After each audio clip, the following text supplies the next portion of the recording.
Boa noite, pastor Edu. Boa noite a todos os meus queridos amigos e parceiros de missão, principalmente da nossa agência querida, amada SMI.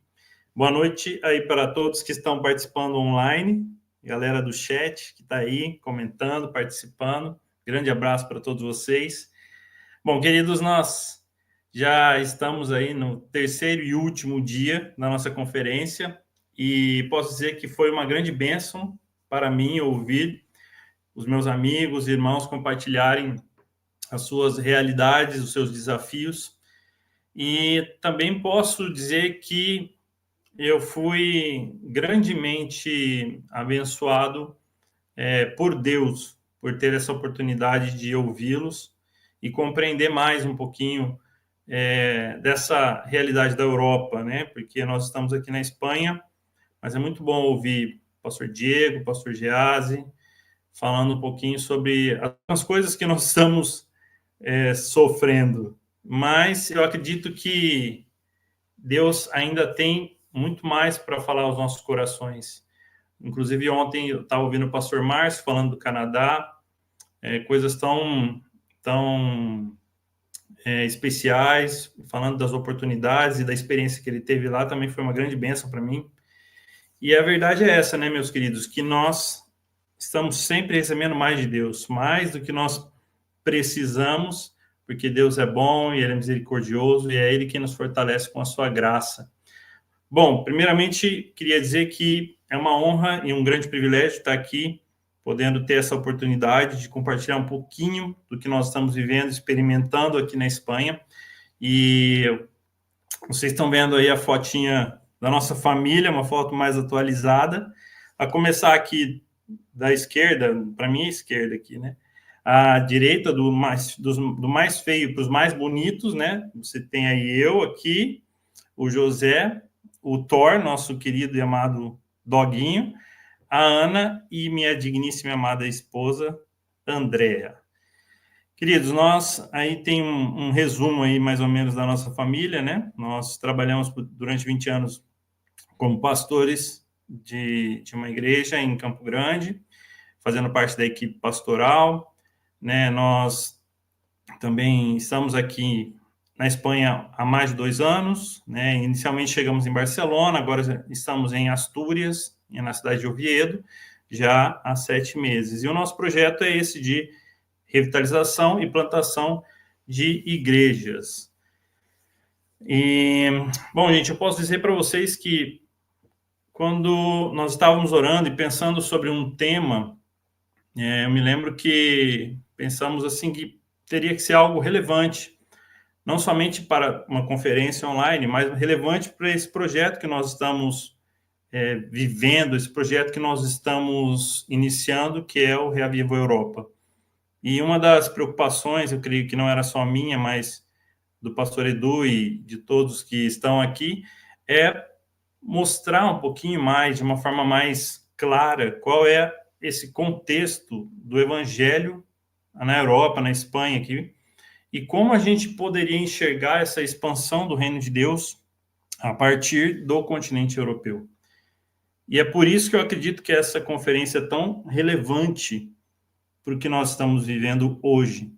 Justamente porque conferências assim nos desafiam a refletir mais sobre como a gente pode avançar com a pregação do evangelho em um contexto, principalmente no nosso contexto aqui, que é um contexto muito forte de secularização e autossuficiência, né, onde as pessoas não precisam, ou acham pelo menos que não precisam de Deus. E é por isso que a palavra que eu vou compartilhar com vocês hoje é um desafio à esperança. Desafio porque, na verdade, essa palavra nos convida a sairmos da nossa situação de comodidade. E, além disso, ela também retrata o peso da realidade que a gente enfrenta aqui na Espanha.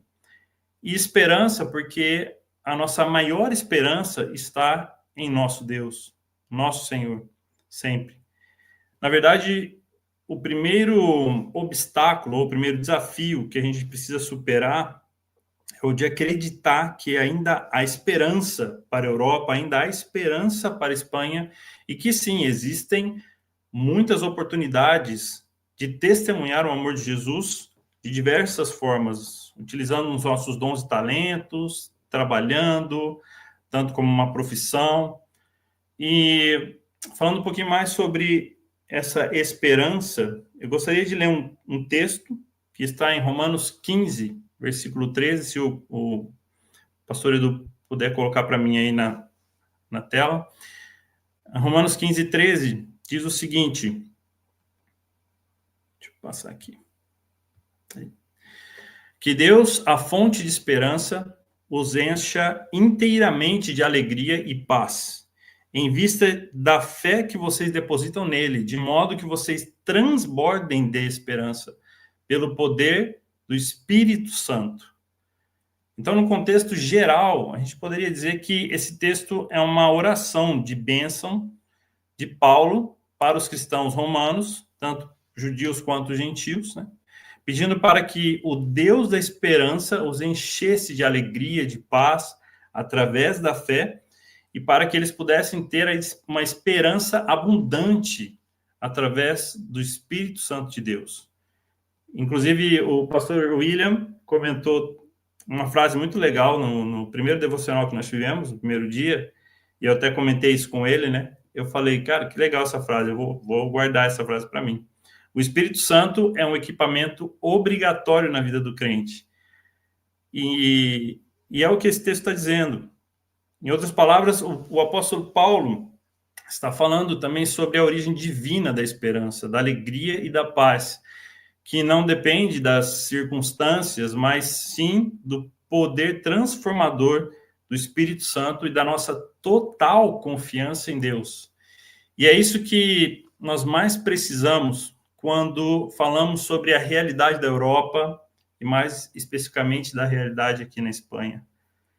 E dentro desse contexto local que nós vivemos aqui na Espanha, existe uma sensação muito clara de que a fé perdeu espaço no coração das pessoas. A gente vê um grande descaso e às vezes até uma certa estranheza quando alguém fala de Deus ou quando você simplesmente fala Deus te abençoe para alguém. As pessoas realmente não têm esse costume, mas elas não têm nem um pouco de afinidade a um tipo de religiosidade mais profunda ou fé. E a gente enxerga bem isso, principalmente nos grandes centros urbanos aqui, né, como Barcelona, Madrid, Bilbao, onde muitas pessoas vivem uma vida aparentemente estável, confortável, mas totalmente vazia, né, sem propósito nenhum. Vivem com um grande vazio existencial dentro delas e acham que viver assim tá bom, tá ótimo. Claro que a gente vai falar um pouquinho mais, vai aprofundar um pouquinho mais sobre isso, um pouquinho mais para frente, mas de uma maneira geral, uma maneira comum, a relação das pessoas com a fé aqui e com o espiritual é quase nula, né? E isso é muito triste. Mas também é um ponto interessante para a gente refletir, né? Até porque nós brasileiros não temos noção do que é isso, de não ter essa referência de quem é Deus, ou de quem é Jesus, ou da religião, porque praticamente desde quando a gente nasceu, a gente ouve se falar muito sobre isso, né? E, inclusive, no primeiro dia da nossa conferência aqui, o pastor Diego falou com muita propriedade sobre essa questão da nulidade evangélica, né, que existe na Europa como um todo, e como o índice de cristãos aqui é muito menor do que o índice em países perseguidos, né? Então, hoje nós temos mais cristãos em países perseguidos do que, inclusive, cristãos aqui na Europa, né? E a verdade é que essa é uma realidade muito difícil, muito dura.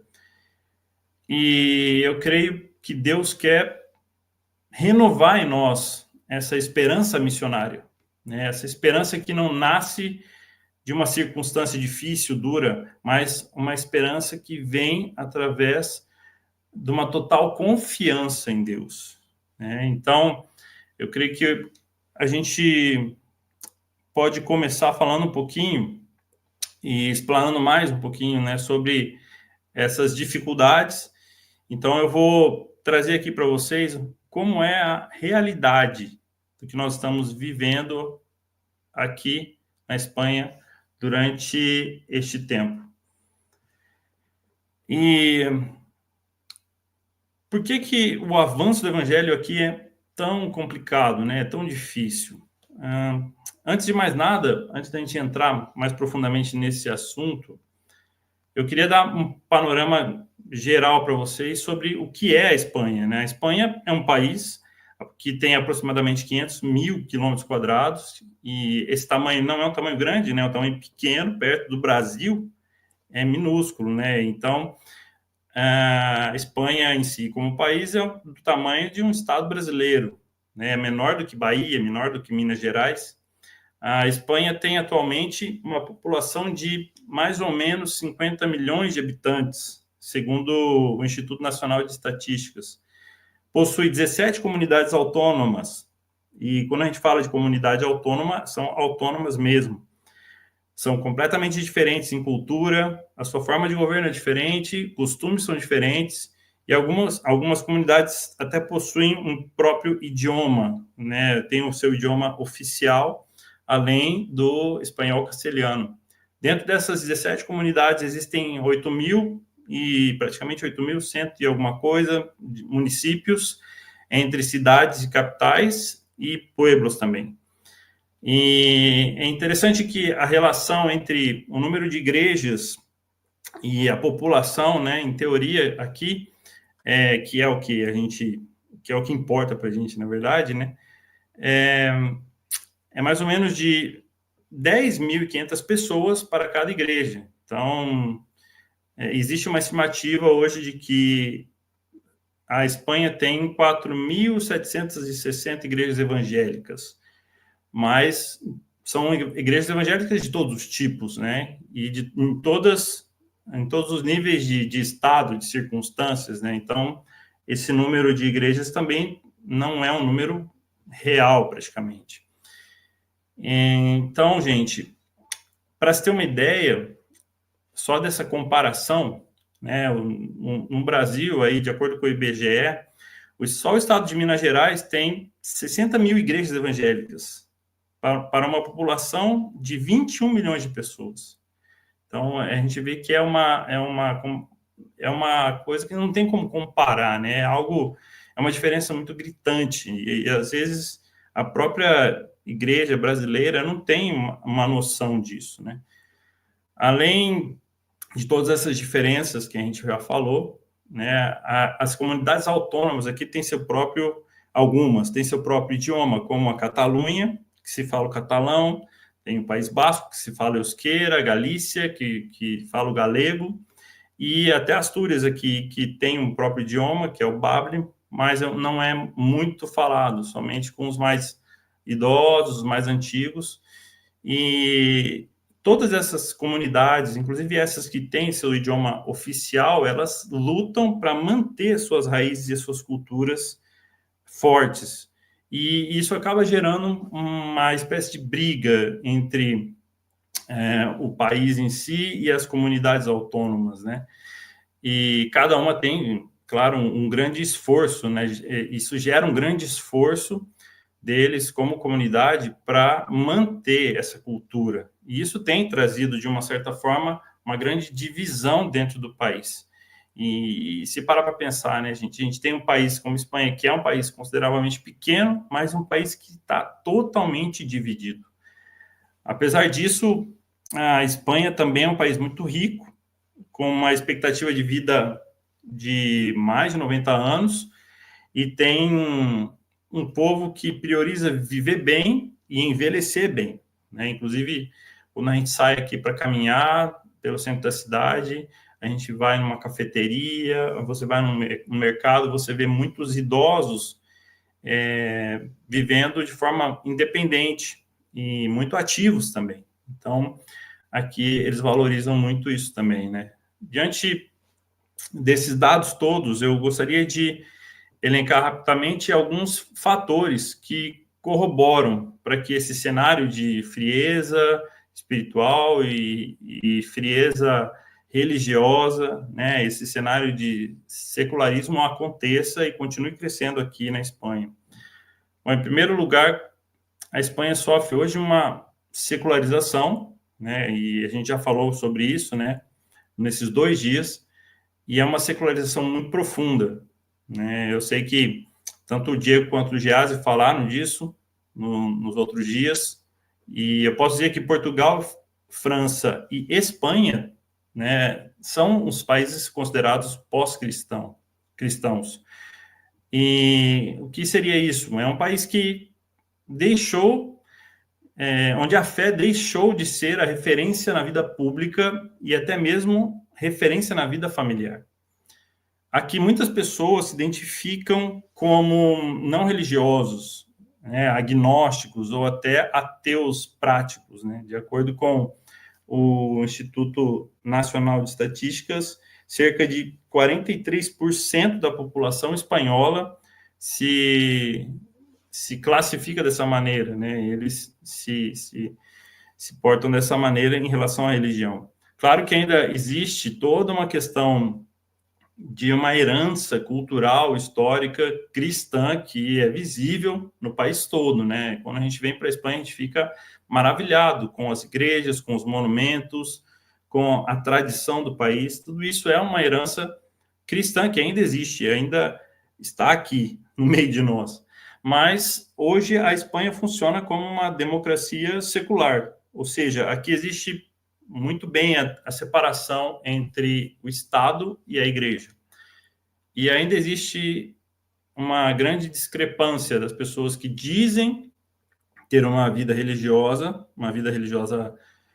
como, por exemplo, ser católicos, mas que, na verdade, não se praticam nada de religião, né? Então, isso mostra que cada vez mais existe um distanciamento que se dá dessa identidade cultural e da prática religiosa.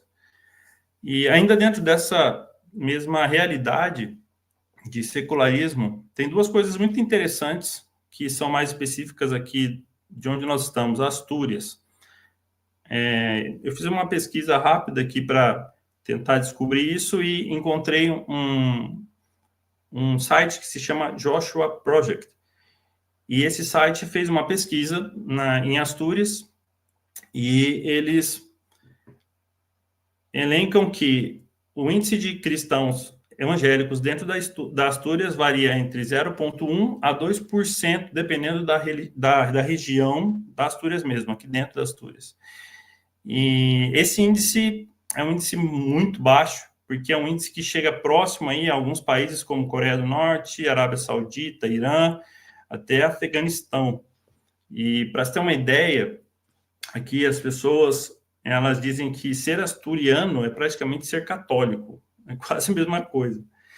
Mesmo que só uma quarta parte dos católicos realmente praticam, vão às missas, né, e estão sempre envolvidos, né, com os ritos e tal, um número cada vez maior se afasta de Deus, se afasta da Bíblia, se afasta da igreja, e durante esses últimos 50 anos, a sociedade asturiana aqui tem se secularizado, assim como todo o país. Então, de fato, a região norte, ela tem um índice mais alto de ateus e agnósticos professantes de toda a Espanha, né? Então, é uma região de muita frieza espiritual.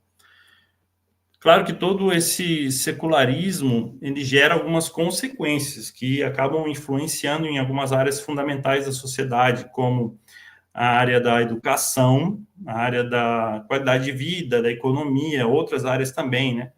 Mas uma área que é muito forte, que a gente percebeu nesse tempo que nós vivemos em Barcelona e inclusive aqui, é a área da educação, né? E a educação é muito afetada pelo liberalismo, pelo progressismo, e isso está tomando conta das escolas, das universidades. Isso tem influenciado crianças e jovens diretamente na sua formação, na sua identidade, né?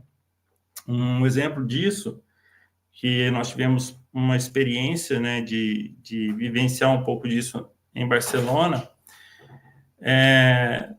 nós, né, estávamos conversando com algumas pessoas, conhecemos alguns brasileiros, e uma delas comentou que a sua filha estava em uma escola pública e dentro dessa escola havia uma criança do quarto ano da primária, que já não se sentia mais, era uma menina que não se sentia mais menina, então ela queria começar a ser chamada como menino, ela queria se tornar um menino.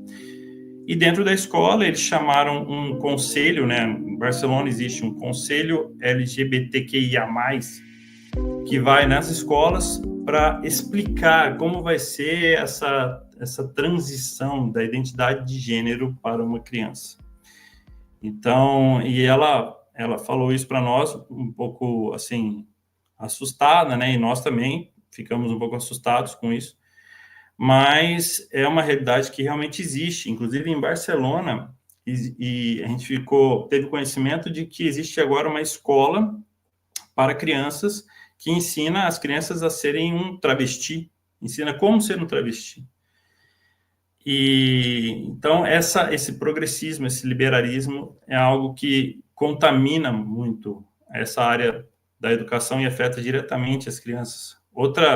Outro dado aqui que é importante compartilhar com vocês também é que em abril deste ano entrou em vigor uma lei que remove a exigência do consentimento dos pais na interrupção da gravidez involuntária ou voluntária, né, na faixa etária de 16 anos de idade. Ou seja, hoje na Espanha, uma adolescente de 16 anos, ela pode fazer um aborto sem o consentimento dos pais. E o hospital ou a clínica que foi receber essa adolescente, ela é obrigado a fazer. Ele não tem escolha, ele é obrigado a fazer. Então, isso é uma realidade que existe, é muito forte, e que, inclusive, os nossos filhos sofreram dentro de Barcelona, dentro da Catalunha. Né?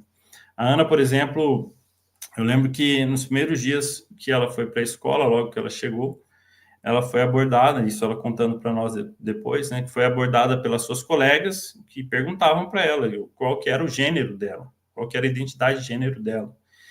E até porque ali no 5º ano da primária, ela comentou depois com a gente, já existiam crianças que já se identificavam como homossexuais, como gays, lésbicas, e achavam isso normal. Já o José passou por uma situação assim também, um pouco diferente, mas ele chegou em casa e falou, pai, você acredita que o professor de música hoje deu uma aula sobre gêneros musicais e ele explicou para nós que ele iria falar sobre os gêneros musicais LGBTQIA+. Eu falei, meu filho, isso aí não existe. Né? Existe gênero musical, não sabia que existia uma música específica. Ele, não, ele falou que existe, mostrou ficou lá falando 50 minutos sobre todas as bandas e cantores homossexuais e lésbicas e gays que fossem, que são relevantes para a sociedade. Então, gente, isso é algo que é muito forte dentro da Espanha em si, né? E a gente sabe que somente aí, pela misericórdia de Deus, né? Eu lembro que minha avó tinha uma frase que era é só por Deus e um pé de bolo, porque é um absurdo a gente ouvir essas coisas e não ficar incomodado com isso, né? Bom, continuando. Outro fator da realidade aqui que afeta muito a Espanha é que as pessoas acreditam que a religião é uma coisa de idosos, é uma coisa para velhos. Quando você for velho, você vai frequentar uma igreja ou vai se dedicar um pouco mais à religião. Eles consideram que a religião em si é algo ultrapassado, é algo que é desconfortável até, né? É uma perda de tempo. E a verdade é que a única imagem religiosa que eles conhecem vem das igrejas católicas, de toda a sua história conflitante com o catolicismo romano. E muitas pessoas ainda participam de missas, né? Em sua maioria são mais velhas, são mais idosas. A gente percebe isso no movimento aqui das igrejas, mas é interessante que não é só na Igreja Católica, né? Uma constatação que a gente fez logo que a gente chegou é que realmente tanto as igrejas católicas quanto as outras igrejas, inclusive igrejas evangélicas, tinham um número de idosos, e eu lembro que a gente foi compartilhar uma foto, tirar uma foto, e como aqui você não pode, por causa da lei de proteção, você não pode tirar foto do rosto das pessoas, a gente foi tirar foto de trás da igreja, e realmente você via só as cabecinhas brancas na igreja. Então, essa questão do atrativo para os jovens, né, o atrativo para que eles se acheguem mais à religião, à fé, não existe. E isso acaba provocando um total desconhecimento de quem é Deus por parte dessas novas gerações que estão chegando, que nascem, que crescem e que não tem nenhuma referência em relação a Deus, em relação a Jesus, em relação à Bíblia.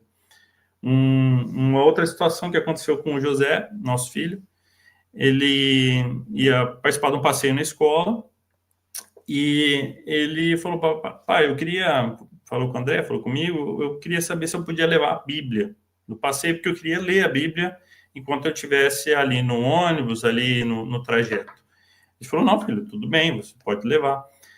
E foi interessante porque quando ele voltou, ele contou que ele estava sentado, lendo a Bíblia, e um colega da sala dele perguntou: o que é isso aí? Né? E ele falou: isso aqui é a Bíblia. Ele, eu posso ver, eu posso ler, porque eu nunca vi uma assim de perto. Então foi uma experiência muito boa, né? Ele pôde, era uma Bíblia em português, ele ainda não tinha comprado a Bíblia dele em espanhol, não ainda tinha a Bíblia dele em espanhol, mas o colega leu algumas palavras em português ali e tal, e foi uma experiência muito boa para ele também. Outra coisa que aconteceu com ele, foi muito interessante isso, que em uma aula de religião, né, porque aqui a gente tem escolas católicas, né, e as escolas que são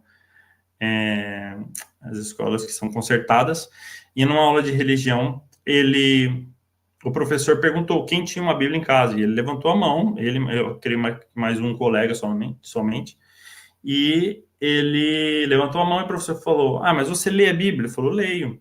Ele falou: então cita um versículo. E ele citou o versículo, creio que foi João 3,16, né? Mas citou o versículo e o professor ficou super admirado, porque ele sabia um versículo da Bíblia. Então, essa falta de atrativo, né? Essa falta de desconhecimento de quem é Deus, né? De não saber quem é Jesus e não saber o que é a Bíblia é algo que é muito real aqui, principalmente nas gerações mais novas. Outra situação também que eu posso compartilhar com vocês, da nossa família, é que a Ana, ela também tinha o costume de levar a Bíblia para a escola. E ela gostava de fazer o seu devocional ali no intervalo, então ela ia para um cantinho dela e abria a Bíblia e começava a ler. E isso, com o tempo, chamou muita atenção das colegas dela de sala, que acabaram comentando isso com a professora. E a professora chegou e conversou com ela, falou: Ana, você traz a Bíblia? Ela: sim, eu trago a Bíblia, eu gosto de ler a Bíblia e tal. Que legal, mas o que você está lendo? Ela: não, estou num propósito de ler a Bíblia em 1 ano. E a professora ficou assustada com ela, porque ela falou assim, depois comentando com a gente, né? Nossa, eu fiquei muito, assim, admirada com ela, porque, na verdade, eu sou católica, mas não li o livro de Salmos inteiro na minha vida toda.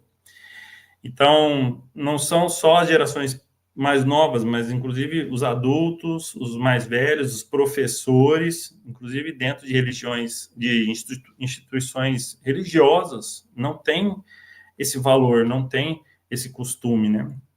E a verdade é que realmente essa falta de conectividade com as novas gerações e com os jovens impede um pouco de haver uma renovação dentro da própria igreja. E isso acaba barrando, isso acaba estagnando o crescimento da igreja aqui na Espanha. Um outro ponto que a gente pode comentar também aqui sobre essa realidade é essa questão do individualismo, que é muito crescente aqui na Espanha, né? A gente vive uma sociedade onde os vínculos são muito frágeis, né? E assumir compromisso com uma pessoa é um fardo muito grande. E aqui, cada vez mais, se vive essa cultura de, não, você vive sua vida, eu vivo a minha, cada um por si e tal. E o espanhol em si, ele valoriza muito essa questão do individualismo, que aqui a gente pode enxergar esse individualismo, de certa forma, como moderado, porque para alguns assuntos eles querem ter muita autonomia, como a religião, sexualidade, política, mas, de certa forma, a gente vê que há um valor também que o espanhol dá para a coletividade, quando se fala de família ou grupos sociais, né? Então, existe o individualismo, mas eles também dão valor para esses tempos em família, em tempos de grupos sociais, né? E nós tivemos uma experiência interessante em relação a isso, que foi quando nós estávamos em Catalunha e começamos a conhecer algumas pessoas da igreja que nós estávamos ajudando, apoiando, e nós conhecemos latinos e conhecemos espanhóis. E eu lembro que de cara, assim, a gente foi, de certa forma, ensinado que existia uma diferença entre o latino e o espanhol em relação a te convidar para ir na casa dele, né? Então, aqui a frase a gente conhece essa frase, inclusive, nos povos latinos, né? Que é mi casa é su casa, né? Então, a minha casa é sua casa, você pode vir a hora que você quiser, pode entrar, tal. Mas para um espanhol, mi casa é mi casa. Então, existe esse choque cultural que a gente percebeu já de cara quando a gente começou a conhecer as pessoas, né? E realmente, para um espanhol abrir a sua casa para te receber, realmente vai demorar um tempo, vai ter que gerar uma confiança, vai ter que algo que é um processo, né? E é interessante que a Andrea, ela tem um dom muito grande de fazer amizades e de ter esse talento, esse dom que vem de Deus, né? De ter relacionamentos intencionais, e ela busca sempre, aonde ela estiver, fazer muitas amizades com as mulheres, seja mãe de aluno da escola, seja onde ela frequenta, né? E um dia desses ela estava comentando que ela convidou uma dessas mulheres que ela conheceu para tomar um café aqui em casa. E ela falou: eu queria chamar você para você ir em casa um dia, a gente conversar, ter um tempo. E de cara a espanhola respondeu assim: olha, obrigado pelo convite, mas eu prefiro que a gente tome um café aqui na cafeteria mesmo, tá? Então já tá bom. Então realmente existe essa dificuldade, né, que é esse sentimento individualista do espanhol, né? E eu creio que para se combater isso, você não vai só simplesmente querer pregar o evangelho para ele, você precisa construir um relacionamento desde o zero mesmo, né? Então, isso vai tomar tempo, isso vai tomar esforço, mas vai ser muito gratificante depois, né?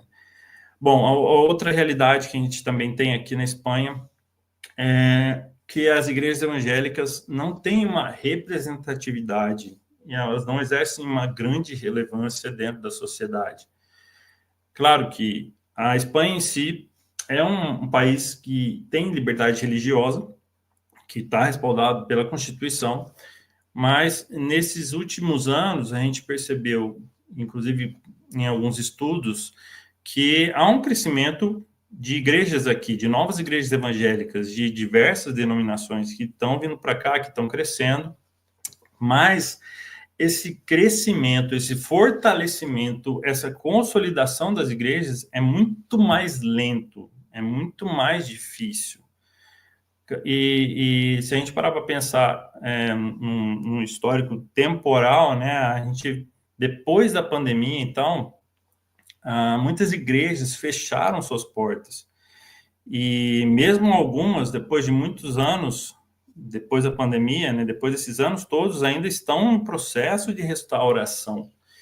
Então, no geral, aqui as igrejas são pequenas, né, e muitas vezes tem poucos recursos e os pastores, a liderança, geralmente também é totalmente sobrecarregada. E um ponto interessante também a comentar sobre a liderança da igreja evangélica aqui na Espanha, sobre os pastores, é que hoje muitos pastores de igrejas espanholas são missionários. São missionários que vieram de outros países, que já estavam aqui, que já ajudavam a igreja de alguma forma e acabaram assumindo a liderança de muitas igrejas, porque não haviam outras pessoas que assumissem essa liderança ou porque realmente não havia não havia uma direção em relação a isso. E uma coisa interessante também é que esses pastores e missionários, eles acabam assumindo muitas responsabilidades e isso sobrecarrega, porque aqui não existe esse envolvimento voluntário das pessoas dentro da igreja, né? E então acaba gerando todo um esforço muito grande para que o pastor continue liderando, trabalhando, fazendo de tudo para que a igreja continue perseverando. Outra coisa também aqui é que a igreja evangélica espanhola não sustenta o pastor de maneira integral. Então, além disso, além do pastor ter todo esse trabalho de estar aqui, estar à frente da liderança, de manter a igreja ali firme, ainda ele geralmente precisa buscar um trabalho secular para que ele possa conseguir sustentar a sua casa, sustentar a sua família. E o último que eu vou comentar aqui, em relação a essa realidade, para a gente já começar a falar um pouco mais dos desafios e as oportunidades, é a influência da imigração, que é muito forte aqui. Eu sei que a Espanha recebe muitos imigrantes de muitos países, mas os latinos realmente são um número considerável de imigrantes dentro do país. Eu creio que aí existem alguns fatores que ajudam nesse processo, né, que é a própria assimilação do idioma e os convênios que existem entre os países, como, por exemplo, os imigrantes que vêm de países de regimes comunistas, como Venezuela e Cuba, acabam encontrando aqui um refúgio. E é claro que a chegada desses estrangeiros gera muitas barreiras culturais dentro das igrejas. Geram tensões, geram até, às vezes, mal entendidos, porque há uma grande dificuldade, muitas vezes, de assimilação da cultura espanhola por parte desse imigrante que está chegando aqui. Na maioria das vezes, eu digo, estou falando um pouco mais dos latinos, porque eu me incluo nisso também, né? A gente se inclui nisso. Os latinos que vivem aqui, muitas vezes, eles querem manter os costumes e a cultura. E isso afeta, de alguma maneira, diretamente as igrejas e as suas formas de culto, celebração. Então, o latino que está servindo a igreja, ele está ali envolvido, ele vai querer fazer do jeito dele, do jeito que ele fazia na igreja dele, no país dele. E isso acaba gerando um incômodo, de certa forma, entre os próprios espanhóis que estão ali na igreja, que também estão participando, que também são parte da membresia, né? E por isso que a gente diz aqui na Espanha que a igreja evangélica, ela é uma igreja diversa, uma igreja que é rica em diversidade, mas ela nem sempre consegue alcançar os espanhóis com muita facilidade. Claro que existem igrejas que estão crescendo em meio a todas essas dificuldades, em meio a tudo isso que nós já comentamos, mas em sua grande parte, essas igrejas que crescem, elas são igrejas de pastores latinos que alcançam latinos. Então, essas igrejas, por fim, não conseguem se comunicar de uma forma eficiente com os espanhóis. Além disso, elas acabam se tornando um espaço, com o tempo, né, um espaço de convívio cultural para aqueles imigrantes. Então, essas igrejas, elas se tornam o que a gente pode chamar de igrejas segmentadas, né? Eu creio que até o Diego e o Geras falaram sobre aquela questão dos guetos, né? De grupinhos que se formam e ficam ali fechados, né? Então, isso é algo que a gente precisa tomar muito cuidado aqui. Claro, não estou dizendo que esse crescimento da membresia latina, né, nas igrejas espanholas não seja algo bom, até porque, de certa forma, são vidas sendo salvas, para a glória de Deus, né? Eu só estou reforçando que a gente precisa buscar estratégias para alcançar os espanhóis, porque se Deus nos chamou para a Espanha, a gente precisa pregar os espanhóis para pregar o evangelho para os espanhóis, né? Então, isso é algo que a gente tem que ter em conta quando a gente trabalha com a igreja evangélica espanhola. E então, queridos, a gente sabe que na realidade, esse cenário é um cenário complicado, né? Mas não é uma realidade que não existe salvação. Então, a gente vai falar um pouquinho agora sobre os desafios que a gente precisa superar para a gente poder desenvolver, para a gente poder avançar com o evangelho aqui na Espanha. Bom, o primeiro grande desafio, claro, isso é óbvio, é a barreira cultural e idiomática que existe quando a gente vem de um outro país e chega na Espanha. E muitas pessoas acham que falar espanhol é fácil, né? Porque tem coisas que são parecidas, porque eu entendo e tal, mas você pode chegar aqui na Espanha, você pode ficar alguns meses, você pode conseguir se comunicar. Claro que, de fato, isso pode acontecer e acontece, mas existe uma grande diferença entre você falar o idioma popular, o idioma da rua, da calle, e valorizar a expressão linguística do país, né? Então, existe essas duas diferenças, que uma realmente é o que você trata mais de comunicação e o fato de você poder se comunicar, e a outra é você saber se comunicar bem, valorizando toda a questão cultural do país. No nosso caso, até foi um pouco pior, porque a gente chegou na Espanha, né, há 2 anos e pouco atrás, e a gente chegou direto na Catalunha. E ali na Catalunha, além do castelhano, né? E eu posso falar, quando a gente fala de Catalunha, a gente tem que falar castelhano, porque lá se fala o catalão. Então, eu não posso falar que é um idioma espanhol, porque o catalão também é um idioma espanhol. Eles sempre falam isso para a gente. Então, o castelhano em si é uma língua oficial, mas na Catalunha o catalão é idioma oficial também. Inclusive, as crianças tiveram que aprender praticamente 2 idiomas ao mesmo tempo, porque dentro das escolas e dentro das salas de aula só se falava catalão. E fora dali, o idioma social dos alunos era o castelhano. Então, foi um grande desafio para eles nesse primeiro momento, mas eles foram sensacionais. Para a glória de Deus, eles foram surpreendentes nesse aspecto. É importante, então, a gente falar que quando a gente se esforça para falar o espanhol corretamente, os próprios espanhóis percebem isso, eles respeitam isso e nos dão mais abertura para falar do evangelho.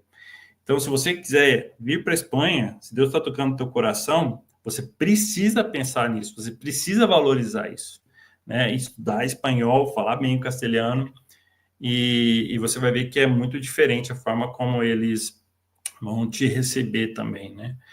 E existem alguns costumes, né, dentro dessa barreira cultural que são diferentes e vão ser diferentes sempre, né? Aqui a gente sofreu um pouco com toda essa questão da rotina de horários deles, que é muito diferente da nossa, né? A forma como eles tratam essa rotina, né? E você vê aí a questão a siesta, aí você tem o horário das lojas, o horário que fecha, o horário que abre, né? Você tem aí a questão do almoço, que eles almoçam 3 horas da tarde, e então, para nós, foi muito, muito diferente isso, né? Você almoçar esse horário.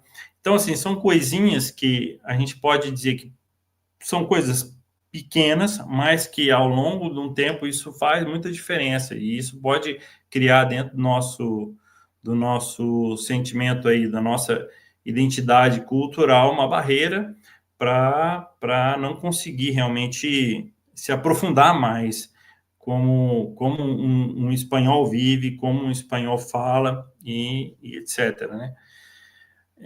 Além disso, ainda tem toda a questão da adaptação, que se leva um tempo para a gente chegar aqui e se adaptar, né? Para construir uma nova rede de amigos, uma nova rede de apoio social, e o fato de você estar longe dos parentes, o fato de você estar longe dos seus antigos amigos, também pesa muito. E é claro que isso pode gerar muitos problemas se isso não for bem cuidado. Claro que, graças a Deus, a gente tem aí o papel da agência missionária para isso, você tem o papel de parcerias com outras igrejas que podem prover esse cuidado enquanto você estiver nesse processo de adaptação. O segundo desafio que nós temos, que é um desafio muito forte aqui na Espanha, é a apatia espiritual. E não é questão de hostilidade ao evangelho, é uma questão de total indiferença à fé e à religião. Devido a todo esse contexto histórico e traumas que estão relacionados à Igreja Católica, a Espanha sofreu uma espécie de secularismo reativo. Foi algo que é uma reação do que eles sofreram com a Igreja Católica.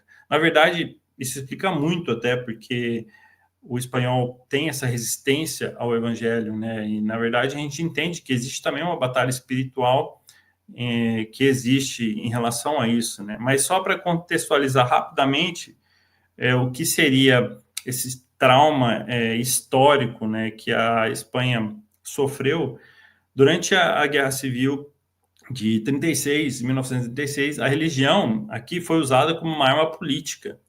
Então, o regime do Franco, ele se apresentou, né, como o defensor da Espanha católica, e a Igreja Católica apoiou abertamente o lado nacionalista desse conflito. Então, durante a ditadura do Franco, que perdurou aí até meados de 75, o catolicismo se tornou a religião oficial e foi imposto na educação, né? Foi imposto na moral, ele foi imposto como algo obrigatório. Né? Então, muitas comunidades autônomas, elas foram obrigadas a deixar o seu idioma de lado e agora eles teriam que falar somente o castelhano.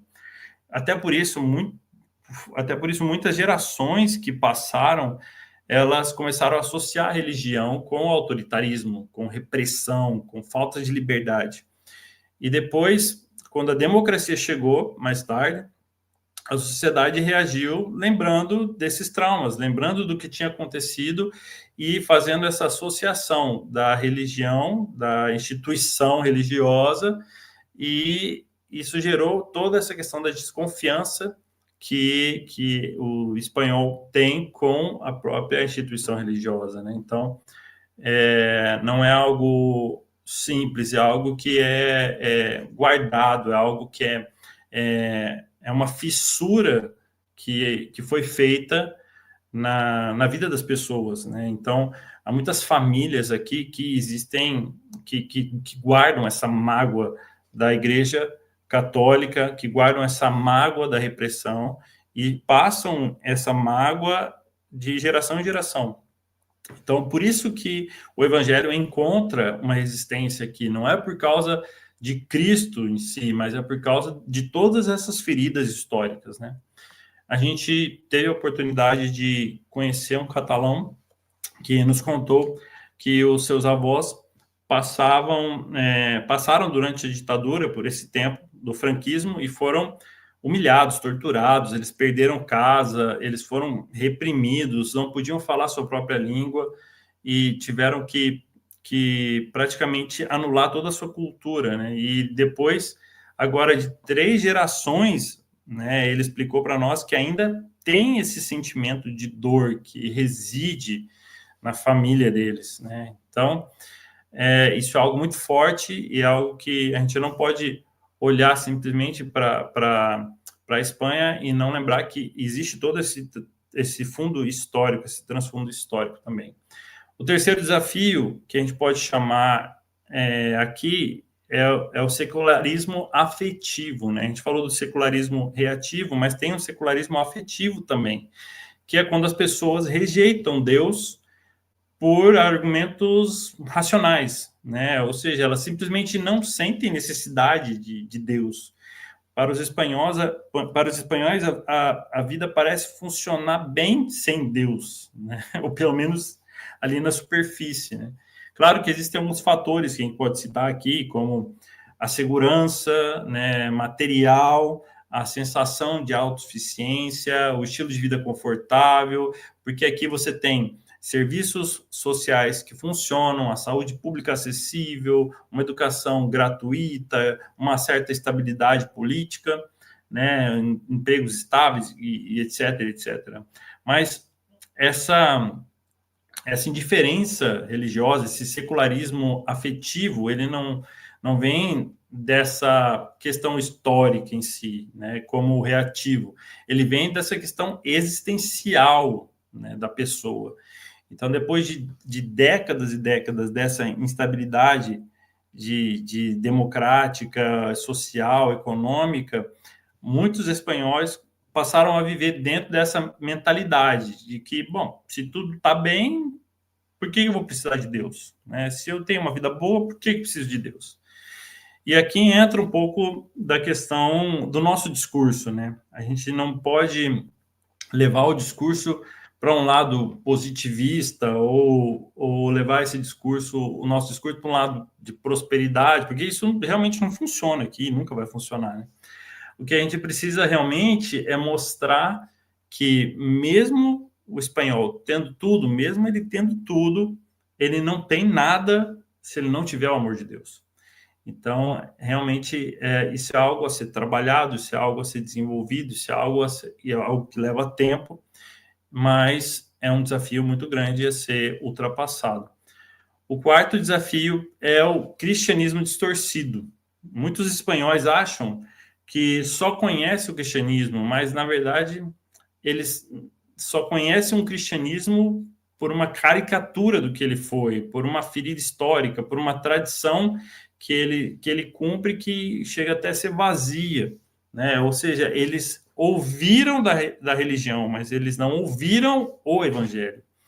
A gente pôde visitar, e fica aqui até a dica para vocês, se vocês tiverem a oportunidade um dia de visitar a Espanha, vocês passarem pela Sagrada Família, a Igreja Sagrada Família, e ela é sensacional, porque é uma obra enorme, né? É a maior igreja, creio que é a igreja mais alta que existe no mundo, de altura, mas o que foi muito impactante para nós foi ver que ali, né, naquela igreja, Gaudí não só fez uma tamanha obra de arte, mas ele teve um propósito de colocar os textos bíblicos, as referências bíblicas em cada obra de arte, em cada escultura.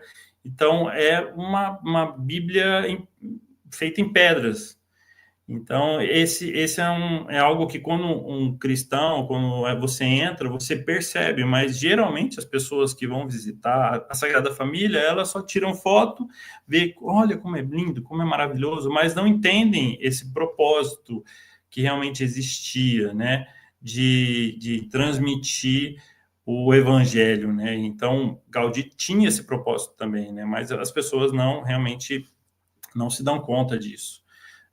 Essa visão retorcida que eles têm do cristianismo também se dá por toda essa questão da influência católica romana, e por toda essa questão do franquismo e por tudo que eles passaram, né, desse trauma histórico, né? Então, foi um período em onde realmente a igreja apoiou politicamente o regime ditatorial, um regime opressor, e aí essa fama da igreja católica como uma igreja opressora acabou se perdurando por muitos e muitos anos, né?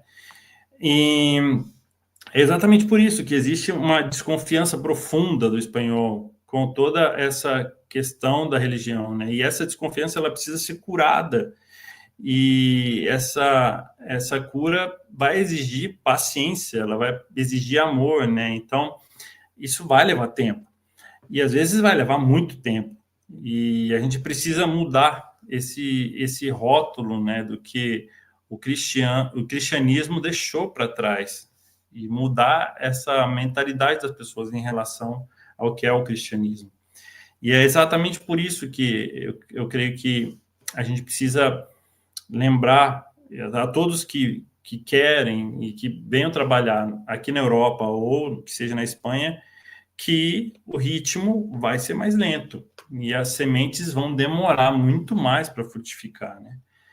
A evangelização aqui, ela não só vai depender de tempo, mas vai requerer convivência, vai requerer fidelidade, vai requerer relações reais e profundas para que isso se desenvolva e aconteça, né? E isso realmente é uma demanda, isso é uma demanda que vai gerar um grande esforço e uma grande disposição dos missionários e dos líderes que estão aqui. E por isso que muitos missionários acabam desistindo. Muitos missionários se frustram porque esperavam resultados, esperavam uma coisa muito mais rápida e realmente não acontece, não é assim que acontece. Né? A gente sabe aí de alguns testemunhos de casal, por exemplo, missionários, um casal de missionários que são nossos amigos, que já estavam há mais de 10 anos trabalhando com as pessoas, perseverando, mas a coisa não fluía, e eles já estavam a ponto de desistir e voltar para o seu país, porque não tinha resultados. E se colocaram diante de Deus, perguntaram se eles tinham que ir, se tinham que ficar, e realmente Deus não direcionou a nada. E depois ali de mais alguns anos, perseverando, Deus começou a fazer algo e eles começaram, através das sementes que eles tinham plantado, começaram a ver frutos. E esses frutos vieram somente depois de 14 anos de trabalho. E hoje, graças a Deus, eles têm uma igreja aí com 30 pessoas, para a glória de Deus. Então, isso é algo que existe perseverança, né? Não só da igreja aqui em si, e evangélica, mas existe perseverança de todos que estão dispostos a virem para cá. Precisa se pensar que é uma doação de tempo, é uma doação de vida que nós vamos partilhar aqui na Espanha, né? Na verdade, todos nós estamos nesse mesmo caminho, né? Porque não só a igreja brasileira, mas a igreja espanhola, a igreja portuguesa, francesa, todos nós estamos no mesmo caminho. A diferença é que alguns estão indo mais rápido e outros estão indo mais devagar, mas todos estamos rumo a essa conversão verdadeira, rumo a um encontro com Deus, né? Então, eu creio que praticamente são um pouco aí dos desafios que a gente passa aqui, mas agora a gente vai falar um pouquinho sobre o que realmente são as oportunidades de missão aqui na Espanha. Claro que onde muitos podem ver deserto, para Deus é um solo pronto para frutificar. E quando nós estávamos nos preparando para vir para cá, a gente ouvia muito de alguns líderes e missionários mais antigos que a Espanha era conhecida como um cemitério de missionários, que toda a obra missionária aqui estava fadada a acabar. Mas eu posso dizer para vocês que durante esses últimos anos, Deus tem nos dado uma visão completamente diferente, né? E isso tem sido real para nós. A gente entende que a Espanha tem muitas coisas que podem barrar todo esse avanço do evangelho, né?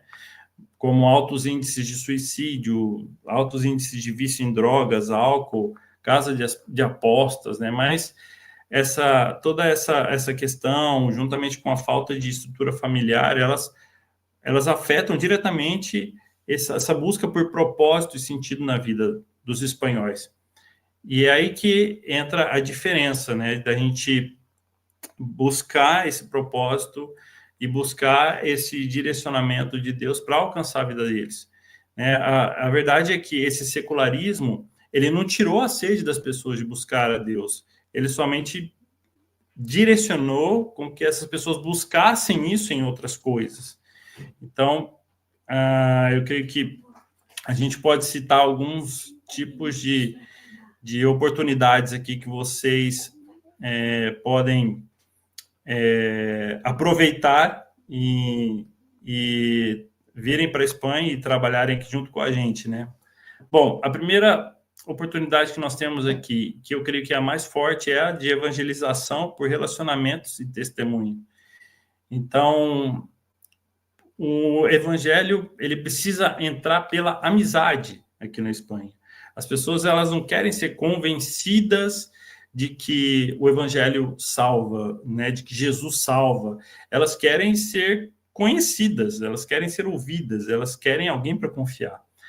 E é por isso que a gente precisa praticar essas conversas intencionais, seja num café, numa caminhada, relacionamentos genuínos que se tornam essa ponte para falar de Cristo, para falar de Deus, né?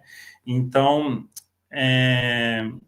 se a gente pensar um pouco nessa questão de gerar vida na vida de outra pessoa, né? A gente pode lembrar até do que a Bíblia fala em Tessalonicenses, 1 Tessalonicenses 2:8, né? Que onde Paulo fala que ele desejava não somente compartilhar o evangelho, mas compartilhar a sua própria vida, né? Então, essa é uma ótima oportunidade da gente pregar o evangelho aqui na Espanha, é usar os relacionamentos e o testemunho pessoal como uma ferramenta para alcançar pessoas. Outra oportunidade também é o serviço comunitário, porque aqui eles dizem que o ato de amor vem antes da palavra. E o povo espanhol respeita muito essa questão do serviço comunitário. Então, alguns projetos sociais, como ajuda prática, aulas de música, apoio a imigrantes, cuidado com vulneráveis, tudo isso prepara o terreno para que a gente possa falar o evangelho e eles possam receber de coração aberto, né? E poucas coisas quebram mesmo as pessoas aqui. E uma delas é você fazer, ter essa atitude, né, de ajudar, essa atitude de se doar com a sua hospitalidade, que seja, ou com um tipo de trabalho. Então, isso também é uma ferramenta muito boa para se evangelizar aqui na Espanha. Outra oportunidade que nós temos aqui, que é muito interessante, né, é a porta da cultura, da arte e da música, né? Eu tive uma experiência muito gratificante de poder desenvolver uma participação em um coro gospel em Barcelona, e foi legal porque o coro gospel aqui ele não tem um propósito evangelístico, um propósito de falar sobre Deus. Não, o coro gospel canta músicas em inglês que falam de Deus, mas ninguém sabe o que está cantando. Então as pessoas cantam porque querem cantar, estão ali juntas porque querem participar do movimento, mas elas não sabem muitas vezes nem o que estão cantando. E foi muito bom essa participação, a gente teve uma abertura muito legal com eles, né? E a gente teve ali servindo e também tivemos alguns momentos que a gente pôde ser benção na vida daquelas pessoas. Então foi um momento muito jóia, assim, que a gente viu Deus usando os dons e talentos que a gente tem, né? Então, essa é uma porta muito boa, é uma oportunidade muito grande que a gente tem aqui na Espanha também. Outra coisa é o testemunho da própria família, né? Nós, como família, nós estamos inseridos nessa sociedade e nós precisamos ser testemunho, né? É um contexto espanhol marcado por toda essa relação de instabilidade, né? De solidão. Então, o fato da gente ter uma família que ama, que perdoa, uma família que permanece unida, isso aí já se torna uma pregação silenciosa, uma pregação viva e irresistível do que é Jesus, do que é viver a presença de Jesus nas nossas vidas, né? E a gente vê isso na vida das crianças também, quando eles vão para a escola, eles voltam para a escola, quando eles fazem alguma amizade, a gente pode testemunhar através da nossa relação como pai e mãe, como filhos cristãos, testemunhar o amor de Deus para a vida deles, né? E uma das outras oportunidades que a gente tem aqui, que é o que a gente faz, que é o nosso projeto em si, é a plantação de igrejas através de pequenos grupos saudáveis, né? A Espanha, ela é